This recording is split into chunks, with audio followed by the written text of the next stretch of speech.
BPS mencatat seluruh komponen pengeluaran mengalami pertumbuhan positif pada kuartal 3 ini, dengan konsumsi rumah tangga tumbuh 4,89%, dengan memberikan kontribusi terbesar terhadap PDB sebesar 53,14%.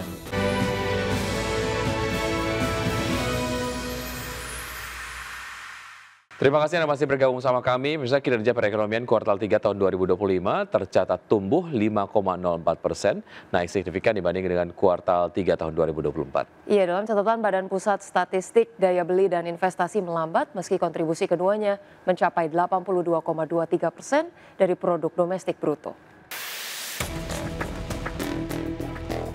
Badan Pusat Statistik melaporkan pertumbuhan ekonomi sebesar 5,04 pada kuartal 3 2025. Secara pengeluaran terjadi pelemahan pertumbuhan konsumsi dan investasi secara kuartalan maupun tahunan.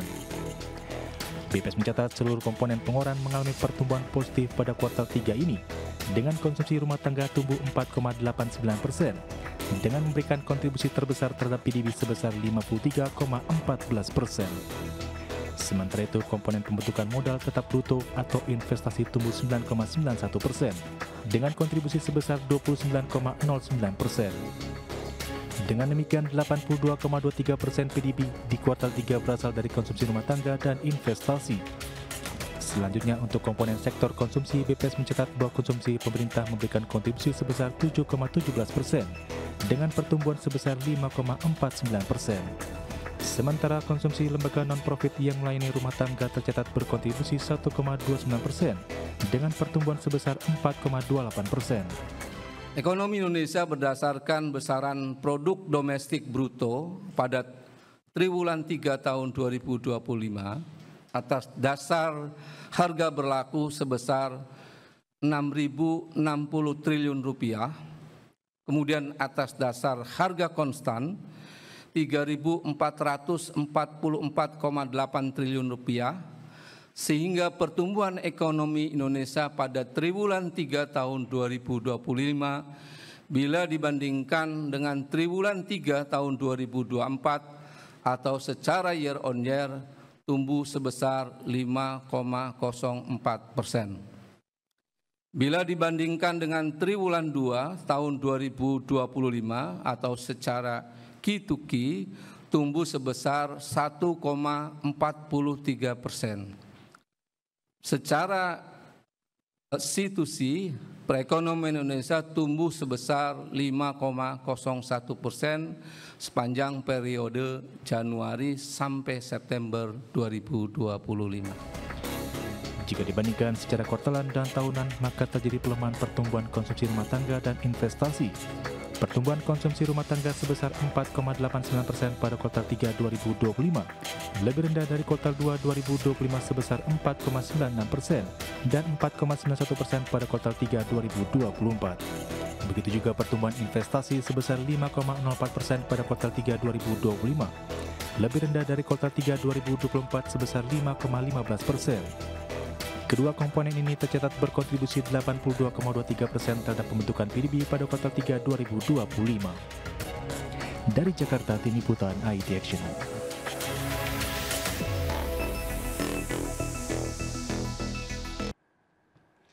Ya baik, pemirsa, sebelum kami akhiri Market Buzz, kita akan simak terlebih dahulu pergerakan dari ISG pukul 9:27 waktu Indonesia bagian Barat. ISG ada di zona merah dengan pelemahan 0,26%, di level 8.299,806, terus bergerak. Kemudian ada tahap gainers, ada PTRO, Koin, Ratu, Raja, dan IMPC. Ya, kemudian dari top losers ini ada BRMS, Brand, Tins, Goto, dan juga MDKA. Sementara itu untuk sektoral transportasi memimpin penguatan disusul industri energi dan kesehatan ini justru melemah, juga non-cyclical dan disusul sektor properti.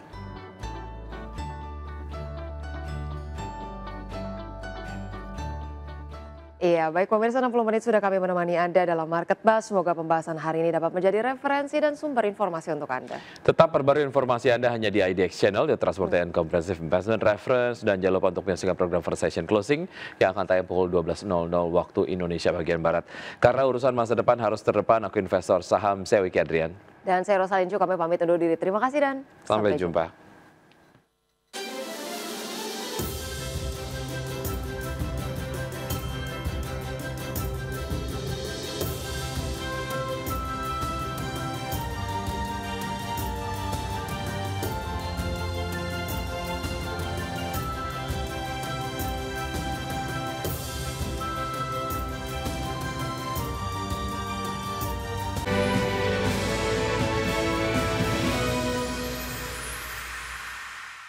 Pemirsa, terima kasih Anda masih di Market Buzz. Emiten Transportasi dan Logistik PT Adi Sarana Armada Tbk memutuskan dividen interim sebesar Rp20 per saham setelah meraih laba bersih Rp348,59 miliar per kuartal 3 2025. Ya, manajemen Perseroan menyatakan dividen interim itu merujuk pada hasil keputusan direksi Perseroan tanggal 3 November 2025. Keputusan tersebut menyetujui untuk membagikan dividen interim untuk tahun buku 2025 sebesar Rp20 per saham atau seluruhnya sebesar Rp73,82 miliar. Dividen interim tersebut akan dibayarkan pada 21 November 2025, adapun data keuangan Perseroan per 30 September 2025 yang mendasari pembagian dividen interim mencakup laba bersih yang diatribusikan kepada entitas induk senilai Rp348,59 miliar.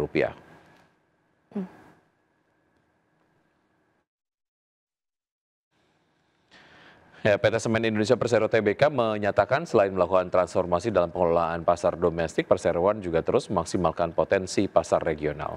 Iya, upaya tersebut dilakukan untuk menjaga kinerja perusahaan tetap positif di tengah kondisi pasar semen dalam negeri yang terkontraksi. PT Semen Indonesia Persero Tbk membukukan penurunan pendapatan pada 9 bulan pertama 2025 menjadi Rp25,3 triliun di tengah pasar semen domestik yang melambat. Hal tersebut berimbas pada menyusutnya laba bersih perseroan, di mana laba bersih tercatat sebesar Rp114,84 miliar atau turun 84,04% year on year. Corporate Secretary SMGR Vita Mahriadi menyampaikan bahwa selain melakukan transformasi dalam pengelolaan pasar domestik, Perseroan juga terus memaksimalkan potensi pasar regional untuk menjaga kinerja perusahaan tetap positif di tengah kondisi pasar semen dalam negeri yang terkontraksi. Perseroan juga berkomitmen memperkuat posisi di industri semen domestik melalui pengelolaan pasar mikro serta kepemimpinan dalam berbagai proyek nasional. Upaya tersebut menunjukkan hasil positif yang tercermin dari peningkatan penjualan yang konsisten pada kuartal 3 dan berkontribusi terhadap total penjualan domestik sepanjang 9 bulan 2025. Dari sisi biaya, langkah strategis Perseroan dalam menjalankan efisiensi secara ketat, menekan beban pokok pendapatan turun 0,6% year on year, dan beban operasional turun 2,3% year on year. Selain itu, Perseroan juga mencatatkan biaya keuangan bersih lebih rendah 35,5% year on year. Berbagi sumber untuk ID Actiono.